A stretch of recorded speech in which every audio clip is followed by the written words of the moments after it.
Aujourd'hui, je vais vous raconter une histoire de camping qui est très, très flippante, qui est assez dérangeante.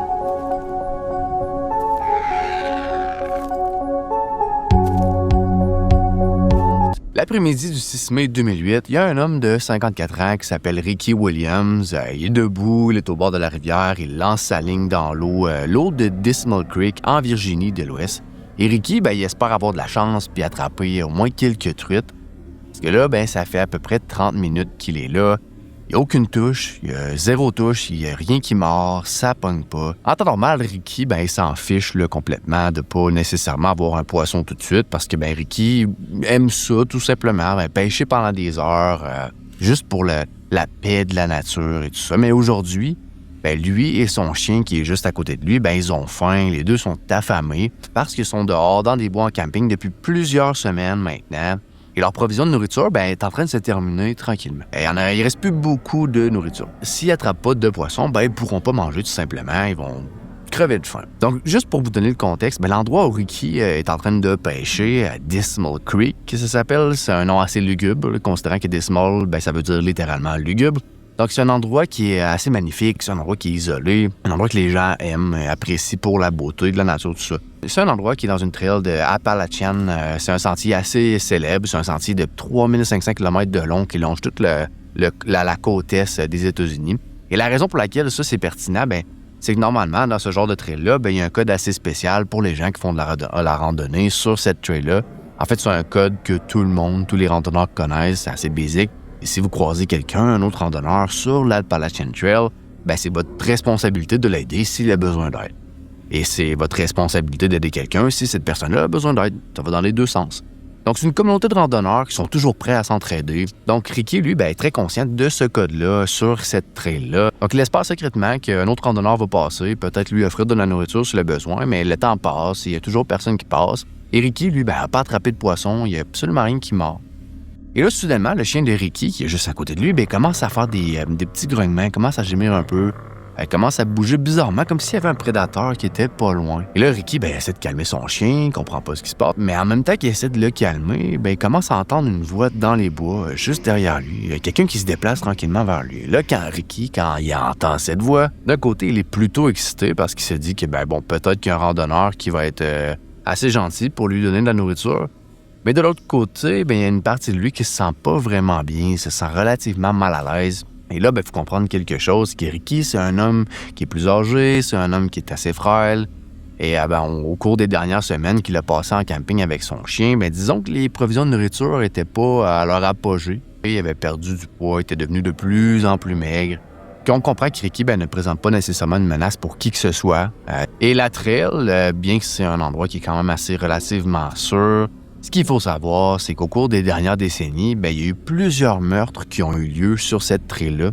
En fait, il y a un des meurtres qui a même eu lieu à peu près à 3 km autour de l'endroit où Ricky est en train de pêcher avec son chien. Donc, on parle de moins de 3 km. Fait que c'est assez près. Et dans le double homicide qui avait lieu à ce moment-là, il y a un tueur qui était très connu du nom de Randall Lee Smith qui a poignardé et abattu par balle 2 randonneurs. Il les a tout simplement tués. Et donc, pendant que Ricky cherche de l'aide de la part de d'autres randonneurs, en même temps, il ne peut pas s'empêcher de se sentir un peu inquiet, étant donné qu'il connaît cette histoire-là. Parce qu'encore une fois, Ricky, c'est un homme assez frêle, c'est un gars pas menaçant du tout, et donc il est conscient aussi qu'il y a ces meurtres-là dans le coin. Il est conscient du fait qu'il est proche d'un site où a eu lieu des meurtres très proches. Donc là, Ricky est un peu plus sur les nerfs. Et là, finalement, il y a un homme qui sort des buissons, un homme début trentaine, il sort de la lisière des arbres, et là, il regarde vers Ricky, il voit Ricky. Et pendant une seconde ou deux, les deux hommes se regardent, ils se fixent, un peu malaisant. Et là, le gars finit par sourire à Ricky, puis il dit « Hey, ça va? » Immédiatement, Ricky, quand que l'autre monsieur, lui demande s'il va bien, là, il se sent un peu plus soulagé. Parce que juste en regardant ce gars-là, il se dit « Clairement, il n'a pas l'air d'une menace, il n'a pas l'air méchant, au contraire. » Et l'homme en question se nomme Scott Johnson. Et là, il dit à Ricky que il campe pas très loin de là, il est avec un ami. Et qu'eux aussi, sont là pour pêcher, comme Ricky. Et Ricky, il dit presque immédiatement, il dit « Cool, ravi de te rencontrer, t'aurais pas de la nourriture pour moi par hasard parce que je suis sur le point de mourir de faim et mon chien aussi. » Et là, Scott dit « Oui, absolument. » Et là, il fouille dans son sac à dos qu'il a avec lui, sort quelques barres énergétiques, sort un paquet de chips, le donne à Ricky. En fait, il lui lance dans les mains. Il donne même des appâts frais à Ricky là, pour qu'il puisse lancer sa ligne à nouveau, attraper d'autres poissons. Donc pendant les heures qui suivent, après tout ça, Scott et Ricky sont là, debout, sur le bord de la rivière, pêchent ensemble, lancent la ligne. C'est un moment relativement bien pour deux inconnus qui se connaissent pas, qui sont en train de pêcher ensemble. Donc après un certain moment, les truites commencent à mordre, contrairement aux heures précédentes. Et elle commence à attraper des poissons. Donc la journée qui s'enlignait pour être une journée un peu, poche, pas de poissons, se transforme tranquillement en une sortie quand même assez agréable pour Ricky, même une super sortie. Et là, ça devient encore mieux parce que, dès que les hommes ont fini de pêcher, Scott demande à Ricky s'il veut venir avec lui à son campement pour aller rejoindre son ami. Il l'invite à dîner le poisson qu'ils ont pêché. Et là, souvenez-vous, Ricky n'a pas de nourriture, on le sait. Donc, pour lui, oh mon Dieu, il est parti de « je sais pas si je vais pouvoir me nourrir, moi et mon chien » à on se fait inviter pour dîner, manger du poisson, probablement d'autres choses. Donc, évidemment, Ricky répond « certainement, j'aimerais ça vous joindre, ça me ferait plaisir. » Au moment où le soleil commence à se coucher, là, les hommes sortent leurs choses dans leur sac à dos, commencent à marcher vers la forêt là, d'où Scott est sorti pour marcher ensemble et aller vers le campement. Et là, il y a un moment où Scott, sa canne à pêche s'accroche dans une branche, puis il n'est pas capable de la sortir de l'arbre. Elle est prise là. Là, finalement, il dit juste à Ricky, vas-y, continue, là, mon campement, il est juste là-haut, un peu plus loin. Sur ce chemin-là, tu vas arriver, c'est tout droit. Monte la colline, puis après la colline, tu vas voir, là, c'est assez évident, tu peux pas le manquer. Et là, Ricky demande à Scott, OK, t'es certain, je peux y aller sans toi, puis ça. Et Scott, il dit, oui, vas-y, il n'y a pas de stress, je vais te rejoindre. Et Rick, il dit, OK. Et là, il marche le reste du chemin vers le haut de la colline. Et là, quand il sort de la lisière des arbres, il arrive finalement au campement de Scott, exactement là où Scott avait dit. Là, Ricky remarque qu'il y a un autre homme assis au feu, un homme énorme, là, peut-être 2 fois la taille de Ricky, si c'est pas 4. Donc, le gars, lui, est penché au-dessus du feu de camp. Et cet homme-là, cet homme énorme qui est présumément l'ami de Scott, il voit Ricky arriver, il l'entend marcher. Et là, on se rappelle, c'est la nuit, ils sont en plein milieu de nulle part, dans le bois. Donc lui, le grand gaillard, il tourne sa tête, il voit qu'il y a un homme étrange debout qui le regarde, qui le fixe, qui sort complètement de nulle part. Et à ce moment-là, Scott est pas là, il est pas dans les parages. Donc là, le gars, attrape un gros morceau de bois à côté de lui, il regarde Ricky d'une manière assez menaçante, du genre, qu'est-ce que tu fais ici, d'où tu sors, pourquoi t'es là? Et là, Ricky, est surpris de la réaction du gars, il est dépourvu parce que, le gars est 4 fois sa taille, et aussi parce que le gars a un gros bâton de bois dans les mains. Et là, Ricky répond, je suis vraiment désolé, c'est Scott qui m'a envoyé ici, il m'a dit de venir à votre campement, je sais pas si c'est le bon campement, je suis vraiment désolé. Et juste à ce moment-là, Scott a fini par démêler sa ligne de pêche, il sort de la lisière des arbres, du même endroit que Ricky est arrivé, et là, il tapote Ricky dans le dos, puis il dit « Ah, t'as rencontré mon ami Sean ». Et là, dès qu'il dit ça, Sean se calme un petit peu, baisse sa garde, et là, baisse son gros bâton de bois. Là, et là, arrête de fixer Ricky de façon menaçante parce que là, Sean réalise « Ah, OK, tout est beau ». Mais il y a quand même un petit malaise du fait qu'il y ait quelqu'un qui soit dans le campement, qu'il ne connaît pas. Mais bon. Et là, Ricky, on s'entend, il se sent pas nécessairement désiré, même si Scott l'a invité. Il se sent juste mal à l'aise, très, très mal à l'aise. Et en même temps, Scott fait juste amener à Ricky, viens, on va aller plus près du feu, on va s'asseoir avec Sean. Là, Ricky se sent un peu forcé de rester, mais il veut pas être impoli puis juste partir, surtout que, on s'entend, Scott a ses poissons. Donc là, il s'assoit à côté de Sean, qui, lui, n'est toujours pas très excité là, d'être assis à côté de Ricky, là, visiblement. Donc Ricky, reste là, attend de voir ce qui va se passer. Il parle pas beaucoup. Ce qui se passe ensuite, c'est que Scott marche vers Sean, lui tend les poissons que lui et Ricky ont attrapés pour que Sean puisse commencer à les préparer, commencer à les cuisiner. Et là, pendant que Ricky est assis juste à côté de Sean, Scott s'éloigne du feu et il va voir son camion, qui est garé juste à côté du Jeep de Sean. Et là, Scott allume la radio et commence à mettre de la musique country à fond, mais pas juste un peu, avec un volume très élevé. Et là, quand Ricky entend la musique country, disons qu'il grimace un peu, parce que pour lui, une chose qu'il faut savoir, une partie de la raison pour laquelle il est souvent dans cet endroit-là, dans cette trail-là, c'est dans l'optique d'être dehors, d'être dans la nature. C'est une partie de la raison pour laquelle, pour lui, cet endroit-là est autant merveilleux. C'est pour la paix, c'est pour le calme. En fait, c'est juste pour être bien. Donc, ça semble pour lui, à la limite, irrespectueux d'être dehors au milieu de cet endroit magnifique-là, en train de balancer de la musique country à fond.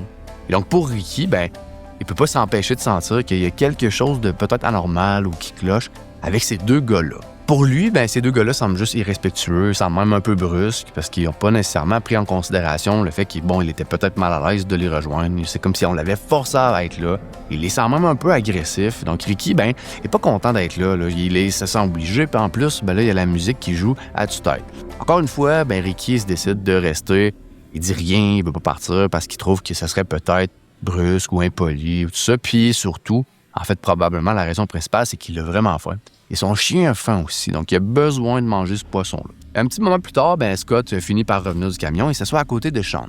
Et là, lui et Sean commencent à sortir des couteaux, ils commencent à désosser les poissons, puis pendant qu'ils font ça, Ricky est juste assis à côté. Lui, il fait rien du tout. Il demande timidement « Pouvez-vous me donner un couteau à moi aussi pour que je puisse vous aider à nettoyer les poissons? » Mais Sean et Scott lui disent « Non, t'inquiète, on s'en occupe.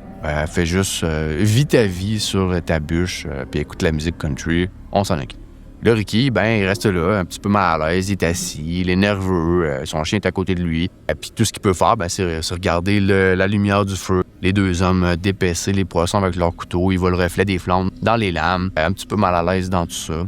Mais éventuellement, Scott et Sean finissent par désosser tous les poissons, tout va bien. Une belle flamme parfaite qui permet de les faire cuire. Donc à ce moment-là, vu que les hommes ne jouent plus avec leur couteau, Ricky se sent un petit peu plus à l'aise. Il était mal à l'aise d'avoir deux hommes qu'il ne connaît pas, d'épaisser des poissons de façon menaçante. Donc le Ricky commence à faire un petit peu de conversation. Il se dit que peut-être ça va calmer ses nerfs. Donc Ricky se met à raconter aux deux hommes à quel point il aime cet endroit-là, comment il vient tout le temps pendant plusieurs semaines avec son chien. Ricky, il leur dit que quand il est à cet endroit-là, il se sent chez lui, il se sent... En fait, dans la nature, c'est chez lui, il est bien. Il explique même que pour lui, être dans la nature, c'est presque une expérience religieuse pour lui. C'est magnifique, c'est merveilleux. Il dit même à Sean et Scott que quand il est dehors dans la nature, il médite, il prie, il fait même des espèces de chants, des rituels. Il explique en fait qu'il essaie de se mettre en phase avec la nature quand il est là, mais pendant que Ricky continue à raconter à Sean et à Scott sa vie personnelle, ses espèces de rituels, là, il remarque que les deux hommes portent attention à ce qu'il dit. Ils hochent la tête au bon moment, ils font de l'écoute active ou passive, je sais plus trop. Mais malgré ça, Ricky sent que ces deux hommes-là le regardent de façon assez étrange.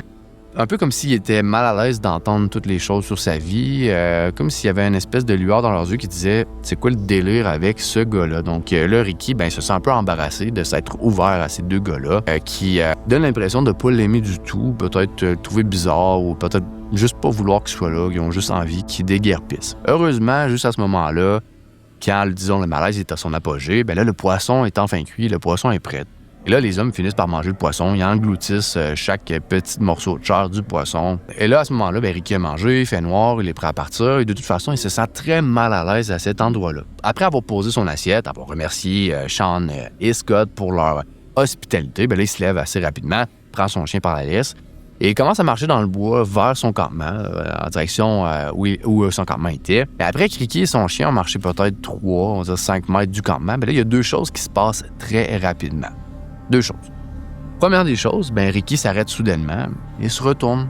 Il regarde le campement. Et numéro 2, juste au moment où il fait ça, il y a un bang énorme, une genre de petite explosion qui résonne un peu à travers toute la forêt. Maintenant, on va avancer 30 minutes plus tard. À environ 6 km de l'endroit où Ricky, où Sean et Scott ont été. Et là, il y a deux femmes qui sont dans leur maison en train de manger leur dîner. Et là, ils entendent soudainement des coups frénétiques à leur porte, comme si quelqu'un était en panique. Ça arrête pas de cogner. Fort. Maintenant, ces femmes-là vivent dans une partie isolée du pays. Très isolée même. Donc là, les femmes sont inquiètes d'entendre quelqu'un qui est pratiquement sur le point de défoncer la porte tellement il cogne fort. Et là, il y a une des femmes qui se précipite vers le téléphone, juste au cas où, pour être prête à appeler la police si elle a besoin. Pendant ce temps-là, l'autre se dirige vers la porte. Elle y va tranquillement, juste pour essayer de voir. Elle tasse le rideau pour voir dehors par la fenêtre. Mais elle voit rien, vu qu'il fait trop noir, fait trop sombre. Elle décide d'aller à la porte pour aller voir parce que le martèlement continue sans arrêt. Elle va voir qui est dehors. Et là, la femme déverrouille la porte. Elle ouvre la porte un peu juste pour voir qui est là. Puis là, c'est là qu'elle voit quelque chose qui la fait pratiquement s'évanouir. C'est un homme qui est couvert de sang. Du sang de la tête aux pieds. Il a la main sur son cou. Et là, en voyant ça, au lieu de fermer la porte, elle l'ouvre pour constater qu'il y a quelqu'un qui a besoin d'aide, évidemment. Et là, c'est là qu'elle voit du sang qui sort de son cou en rythme avec le battement de son cœur. Clairement, cet homme-là est en train de se vider de son sang. Il est en train de mourir. Là, c'est là qu'elle crie à son ami. Appelle le 911, il y a quelqu'un qui est en train de mourir ici. Là, son ami commence à appeler le 911. Et l'homme qui est sur le porche en train de se vider de son sang. S'il vous plaît, aidez-moi. Il dit quelque chose à propos de Dismal Creek qu'elle peut pas trop capter. Et là, il s'effondre par terre. Et on s'entend assez choquant pour la femme qui a ouvert la porte parce qu'elle est là. Elle fixe l'homme qui vient de tomber par terre. Elle comprend pas. Elle a aucune idée de quoi faire. Et là, elle lève les yeux. Elle remarque qu'il y a un Jeep là, qui est sur la route devant la maison. Qu'elle n'avait pas remarqué jusqu'à maintenant, avant que l'homme soit tombé. Et là, elle dit, soit que ce gars-là s'est fait déposer, soit il a conduit le Jeep. Mais avant qu'elle puisse même commencer à comprendre ce qui est en train de se passer, Il y a une ambulance puis plein de voitures de police qui arrivent là, en même temps là, à toute vitesse et qui se gardent devant la maison. Les ambulanciers finissent par sortir, ils vont vers l'homme qui saigne abondamment, qui est en train de se vider de son sang par terre. Ils le prennent, ils le mettent dans l'ambulance et partent à toute vitesse avec lui. Pendant ce temps-là, pas loin de la maison, il y a des policiers qui foncent vers Dismal Creek parce qu'ils ont évidemment compris qu'il y a quelque chose qui tournait là-bas. Parce que quand les femmes ont appelé le 911, ils ont dit le gars qui s'est pointé sur notre porche en se vidant de son sang, il a dit quelque chose à propos de Dismal Creek. Mais elles n'ont aucune idée de quoi il parle. Elles ont juste compris Dismal Creek. Donc, au lieu d'essayer d'attendre et de démystifier ce qui se passe ou essayer de comprendre, la police a tout simplement dit on va aller à Dismal Creek, on va aller voir, on va regarder là, pour voir si on peut comprendre pourquoi quelqu'un serait parti de cet endroit-là en train de se vider de son sang, puis il serait arrivé à la maison de ces femmes-là couvert de sang. Mais pendant que la police se dirige vers le haut de cette route, là, c'est une montagne assez sinueuse, là, il voit un camion qui descend la route, mais il descend pas tranquillement, il descend très vite et il fonce droit sur eux. Là, le camion, quand il voit les policiers arriver, freine subitement au début, et jusqu'à l'arrêt, évidemment. Mais là, le camion, après être arrêté, décide d'accélérer subitement, puis il passe très près des policiers, et là, fait une manœuvre un peu chambranlante, finalement, finit par quitter la route, faire des tonneaux. C'est pratiquement comme si la personne, l'individu, avait volontairement décidé de cracher tellement que c'était sorti de nulle part. La police sort de leur voiture, s'approche du camion, ils ont leurs armes sorties parce qu'ils savent pas exactement qu'est-ce qui se passe et pourquoi ce camion-là a fait ça. Mais là, quand ils regardent dans le véhicule, ils voient qu'il y a un seul occupant, le conducteur, et qu'il est toujours en vie, d'une manière ou d'une autre, là, parce qu'il faut dire que c'était des tonneaux assez violents. Donc la police le sort du véhicule, appelle une autre ambulance. Mais là, ils décident d'envoyer un officier avec l'ambulance pour les escorter parce que la police est quand même assez suspecte de ce conducteur de camion-là parce que, souvenez-vous, il monte cette route-là pour aller à Dismal Creek pour voir ce qui s'est passé là-bas parce qu'il y a un homme qui s'est pointé sur le porche de la maison des femmes, couvert de sang, en plein milieu de la nuit. Donc, ils prennent pas de chance, ils envoient un policier avec les ambulanciers. Donc là, au moins, ils ont ce conducteur-là qui avait l'air de fuir à toute vitesse, qui a fini finalement par cracher son camion. À ce moment-là, pour personne, il y a des connexions claires entre l'accident de camion et le gars ensanglanté à la maison des femmes. Mais la police est quand même suspecte que peut-être qu'il y a une connexion à faire déjà d'emblée. En fait, ils se disent qu'ils doivent être connectés, sinon pourquoi tout ça arrivera en même temps? Donc, ils envoient l'officier à l'hôpital aussi. Environ 30 minutes après l'accident de camion, la police finit par quitter la scène et continue le reste du chemin jusqu'à Dismal Creek. Une fois qu'ils arrivent là-bas, à Dismal Creek, la police se déploie un peu partout dans la zone. Elle commence à chercher, ils cherchent n'importe quoi à ce moment-là, mais juste un indice qui pourrait expliquer ce qui s'est passé ici, ce qui s'est passé à la maison. Assez rapidement, la police trouve quelque chose d'assez unique. Au milieu de cette zone-là où ils étaient, ils trouvent un campement. Mais c'est pas le campement où Sean et Scott campaient, là où Ricky est allé partager un dîner avec eux. C'est un campement un peu différent. En fait, c'est un campement très différent. Et pas longtemps après avoir fouillé cet autre campement-là, la police conclut que la personne qui campe là ne semble pas mentalement bien. Donc, ça ressemble à une personne qui est non seulement mentalement instable, mais surtout potentiellement dangereuse. C'est quelqu'un de très dangereux qui vit dans ce campement-là. Pour eux, ça fait aucun doute. Mais le campement est, somme toute, quand même assez simple. C'est juste une tente, un feu de camp. Mais là, la police, quand ils ouvrent la porte de la tente et qu'ils regardent à l'intérieur, là, ils trouvent une collection d'au moins 30 couteaux. 30. Et aussi un scanner de police là, qui, en gros, capte tout ce que la police se dit dans la zone. C'est un scanner où on peut écouter ce que la police fait en temps réel, leurs interventions et tout. Il y a aussi toutes sortes de batteries bizarres. Il y a des vêtements dont certains sont pour enfants, d'autres sont pour hommes, d'autres pour femmes. Il y a des piles de lunettes, il y a des paires de sous-vêtements de femmes. Il y a aussi une carte de la trail où ils sont dans la tente et partout sur la carte, quand on regarde le long du sentier, il y a des endroits qui sont encerclés. Évidemment, à ce moment-là, il n'y a aucune information sur c'est quoi ces cercles-là, qu'est-ce qu'ils signifient. Mais il y a un endroit qui est encerclé qui est le Dismal Creek. Tout à côté de la carte, il y a une radio. À l'intérieur de la radio, il y a une cassette. Et là, la police, tout bonnement, elle prend la radio, appuie sur play.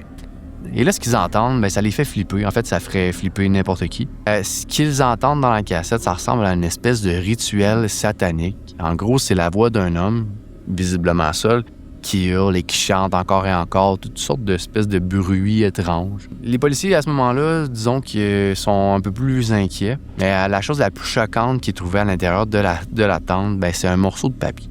Et ce morceau de papier-là, c'est un certificat de naissance. Et le nom sur le certificat de naissance, c'est un nom que toute la police dans cette zone-là, à cet endroit-là, connaît. En fait, n'importe qui vivant autour de la trail en question, connaîtrait définitivement ce nom-là et l'identité de la personne.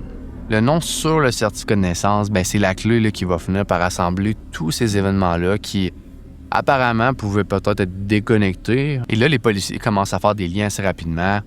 Et ça devient plus plausible de croire que tous les événements de cette nuit-là sont connectés à cette même personne-là. Mais si on recule quelques heures plus tôt, avant toutes ces interventions-là, si on recule au moment où Rick s'est levé puis s'est éloigné du campement de Sean et Scott, après avoir à peine quitté le sentier, Ricky se retourne et c'est là qu'il y a la forte explosion. À ce moment-là, en fait, dans l'histoire, Ricky qui regarde le campement, il regarde Sean, il regarde Scott, là, il peut voir que les deux hommes ont entendu le son aussi. Mais là, tout le monde se fixe avec des regards de choc, de terreur même. Mais là, Ricky regarde Sean qui lève sa main, qui touche son visage. Elle est couverte de rouge, elle est couverte de sang. Et la raison pour laquelle le visage de Sean est couvert de sang, c'est qu'il vient tout juste de se faire tirer dans le visage. Parce que l'explosion là, qu'on a entendue plus tôt, en fait, c'est le son de Ricky qui tire au visage de Sean avec son arme. Et pendant que Sean et Scott se tiennent là à se fixer l'un l'autre dans l'incrédulité absolue, Ricky, lui, est toujours là dans la lisière des arbres et court vers le feu. Il continue à tirer comme un malade. Et donc, Sean, à ce moment-là, il voit Ricky qui arrive vers eux avec le campement. Il a soudainement une arme. Et le Sean se lève, tombe par en arrière. Il est assez gravement blessé. Mais Scott, lui, n'est pas blessé à ce moment-là. Il n'a pas été atteint par aucune balle. Fait qu'il se lève, commence à courir le plus loin possible qu'il est capable. Et Ricky, tourne son attention vers Scott et se met à lui tirer dessus. Et il finit par le tirer directement dans le cou et dans le dos. Mais d'une manière ou d'une autre, malgré ça, Scott continue de courir malgré la balle dans son dos, la balle dans son cou. On s'entend, c'est des blessures horribles. Donc, Ricky regarde Scott qui finalement disparaît dans les bois. Et là, Ricky se tourne vers Sean qui est allongé au sol. Lui, on s'entend, il ne peut pas aller nulle part. À ce moment-là, il a été touché au visage. Ricky lève son arme calmement et tire sur Sean directement dans la poitrine. Là, il se passe quelque chose d'incroyable, en fait, de pratiquement le surhumain. C'est qu'au moment où Sean s'est fait tirer dessus, là, cette deuxième fois-là, dans sa poitrine, probablement que ça a créé quelque chose, c'est pas la poussée d'adrénaline la plus extrême de tous les temps. Parce que dès qu'il se fait tirer, que la balle atteint son corps, il fait juste se lever d'un coup sec devant Ricky. Et là, lui, il se retourne et sprint vers son Jeep le plus vite qu'il peut, saute à l'intérieur, démarre son Jeep, part à toute vitesse, aussi loin qu'il peut et aussi vite qu'il peut. Et quand Sean finit par allumer ses phares après s'être éloigné et avoir tourné un coin plus loin du campement, là, il regarde la route et voit que son ami Scott, lui qui était parti en premier, là, sort du bois en trébuchant, tombe par terre. Donc Sean, qui à ce moment-là, on se rappelle, est gravement blessé, arrête le Jeep assez longtemps pour que Scott puisse grimper à l'intérieur. Donc là, les deux hommes sont dans l'auto, Scott ferme la porte et là, fonce vers l'aide la plus proche. Et c'est ce qui s'avère être à la maison des deux femmes qu'on a parlé plus tôt. Donc là, l'homme qui a cogné à la porte, qui était couvert de sang, c'était Scott. Et la personne qui était dans le Jeep, c'était Sean. Et quand l'ambulance et la police arrivent, ils trouvent non seulement Scott qui est sur le porche, étendu par terre, mais aussi Sean dans le Jeep. Pour ce qui est de l'homme qui conduisait le camion en descendant la route, là, pas loin de Dismal Creek, qui a fini par cracher puis faire des tonneaux devant la police, ce conducteur-là, c'était Ricky Williams. Mais ce qu'il faut savoir, c'est que Ricky Williams, c'était pas son vrai nom. Il n'y a pas de Ricky Williams, il n'existe pas. C'est juste le nom qu'il utilise. Son vrai nom, celui qui est sur le certificat de naissance que la police trouve dans l'autre campement à l'intérieur de la tente, c'est Randall Lee Smith. Le même Randall Lee Smith, lui qui avait assassiné 2 randonneurs pas loin du même endroit où il était. Le double homicide qui s'était passé en 1981. À ce moment-là, Randall avait été attrapé, avait été condamné, mais avait été libéré 15 ans plus tard, en 1996, pour bonne conduite. Et pendant 10 ans après ça, Randall avait vécu avec sa mère, où il avait un bracelet électronique. Il respectait les règles, il les suivait à la lettre même. Mais en 2008, son bracelet électronique a été enlevé. Et le 6 mai 2008, quand Sean et Scott sont arrivés à Dismal Creek pour aller pêcher, Randall est là. Il attend quoi? Si on remonte plus loin à son premier crime où il a assassiné 2 randonneurs, personne ne sait pourquoi, c'est quoi le motif de son crime ou pourquoi il a ciblé Sean et Scott à ce moment-là, en 2008. Tout ce qu'on sait, c'est que Randall Lee Smith, c'était quelqu'un qui était très malade, très mentalement malade. Probablement, en fait, qu'il voit la trail en question comme son endroit sacré. C'est sa maison, c'est son lieu de spiritualité. C'est l'endroit qu'il aime plus que tout. Et peut-être que, Il a senti que Sean et Scott ont en quelque sorte manqué de respect à son milieu spirituel et ça a peut-être été assez suffisant pour les attaquer. Maintenant, on sait que Sean et Scott n'ont rien fait d'irrespectueux, là, de façon intentionnelle du moins, là, envers Randall, parce que Sean et Scott ont survécu à l'attaque miraculeusement. Là. Et ils disent que quand ils ont vu Randall, ils se sont juste sentis désolés pour lui. Ils pensaient que c'était un genre d'alcoolique, un vagabond qui avait pas de maison puis qui vivait juste dehors, dans les bois, dans cette tribu-là. Donc, ils ont pas voulu le juger, mais pas du tout même. Au lieu de ça, ils voulaient juste lui donner de la nourriture. Ils voulaient passer du temps avec lui. Ils voulaient le faire sentir humain à nouveau. C'est tout simplement ça. Parce que Randall semble être le genre de personne un peu plus âgée, un peu plus fragile. Donc, Sean et Scott, qui sont des hommes assez grands, assez imposants, ne se sentent pas menacés par ce gars-là. Ils ne se sont pas sentis menacés par lui. Donc, ils ont décidé tout simplement de l'intégrer à leur petit duo. Pour ce qui est du campement bizarre que la police a trouvé autour de Dismal Creek, là, celui qui contient les couteaux, le linge, les vêtements, les certificats de naissance, évidemment, on a fait le lien à ce stade-ci, c'est le campement de Randall. Et la cassette bizarre que les policiers ont écoutée qui ressemble à un genre de rituel satanique avec des drôles de sons, c'est Randall qui faisait des méditations. C'était sa façon de respecter ma nature, mais aussi la trail en question. Et tous les objets qui ont été trouvés à l'intérieur de la tente, les vêtements, comme je disais, les lunettes, les sous-vêtements, disons que la police pense que ça pourrait appartenir à d'autres victimes de Randall. Mais quand la police a pris des échantillons d'ADN de tous les objets qui ont été trouvés à l'intérieur de la tente, les échantillons d'ADN correspondent à aucune personne disparue ou des victimes de meurtre dans la base de données de la police. Donc, au final, ça n'a pas été utile du tout. Et la police va aussi investiguer sur tous les endroits qui étaient marqués avec un crayon rouge, qui étaient encerclés, mais ne trouve aucun événement qui suggère qu'il y a un événement violent qui aurait pu se passer là. Donc, à ce stade-ci, malheureusement, il y a juste Randall qui connaît la vérité. Ce qui signifie qu'on ne le saura jamais. Parce que 4 jours après que Randall soit sorti du camion dans lequel il a fait les tonneaux, il est finalement mort en garde à vue de la police. Il y a un caillot de sang qui s'est formé à la suite de l'accident. Et dans ces 4 jours-là que Randall est en garde à vue, il n'a jamais avoué qu'il y avait eu d'autres victimes ou qu'il avait fait quoi que ce soit d'autre. Aujourd'hui, Sean a encore une balle dans sa tête et une balle dans sa poitrine. Scott, lui, a encore les cicatrices dans son cou, dans son dos. Mais les deux hommes ont, au final, fait une récupération complète. Ils sont bien encore à ce jour. Ils retournent même encore à Dismal Creek, passer du temps, là, faire du camping et pêcher. Et donc, voilà ce qui s'est passé ce soir-là. C'est complètement fou. Dites-moi ce que vous en pensez dans les commentaires. Si vous avez des histoires similaires, partagez-les aussi. Et surtout, merci beaucoup d'avoir regardé. Et juste pour votre information, j'ai plusieurs autres vidéos disponibles sur ma chaîne si jamais vous êtes curieux. Mais sinon, je vous dis à la prochaine.